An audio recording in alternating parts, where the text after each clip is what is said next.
Hi ma'am ngasidi Nungdinwairamgi video am namge tawbanebako ado Nungdinwairamgi video se kari oirakadabdri ma'am ai khangdeko ado yengminasibako makha tana ado ma'amna kaino ulake tawbanebako ado ma'am video lo thoye video hamna ko hai cha hi hoi thoi chak taba lo ngai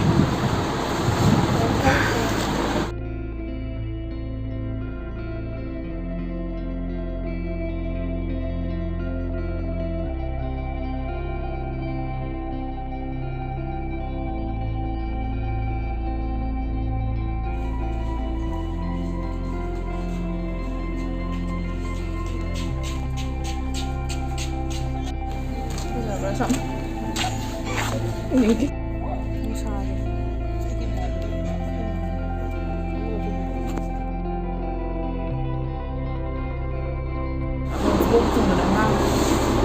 Em đâu rồi?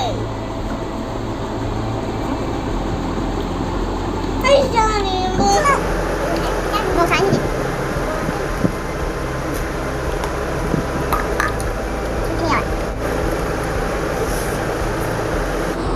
Thôi có.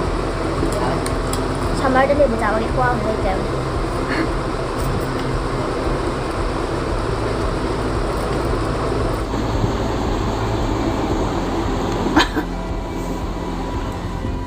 Ma'am I know second yung high hay video assisting ko adi hojiti ma'am problem che hair ge problem che ma'am mi puna mak tong ne ko habidi sam ken ba bo ro adagi lawai ta ba bo ro no pi ro no pa ro sam ken ko lawai ta ba jam taw ne ko ado ma'am ko asi ma'am si ko adi kanna ba hai pata re ko ado se ma'am na su hena tara mani list therapy hai ko ase ta da bora su ma'am hadi thaina gi matam dagi yamna power aba hai ta yam popular oira ko sam gi hair growth ki damak te yamna kana ba pone ko ado khang da bale su ma'am ai haijage ba ko ai sina ma'am ko akhoi gi blood circulation je asi je phalaga hair je regrowth to bura ma'am mating yam pang ba ko hai ni ma'am ko hadi list therapy je matam se yam changina ko do akhoi na pam si di matam chang da bida ado gi benefit to adu phang mudune ko ma'am pang je pam se ko ado ma'am solution je asini ma ko nature sure gi Jonk tail hair oil se ko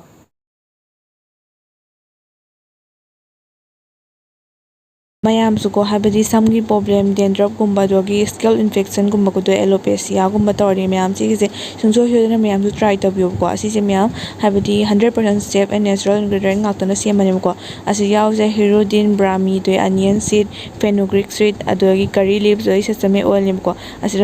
harmful chemical amta yaw di ko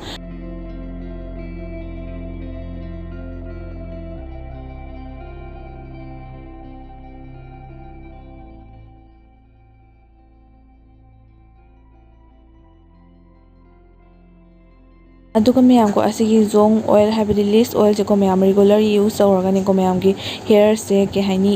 strong oil button da ko younger su hele ba ko adu sisina hadi dandruff gumba fungus gumba asigumba gi mayam dai su loina ngak thok tuine ba ko adu sise mayam ko hadi thau je khar lobi daga ne ko hair gi root jing ji asida ko mayam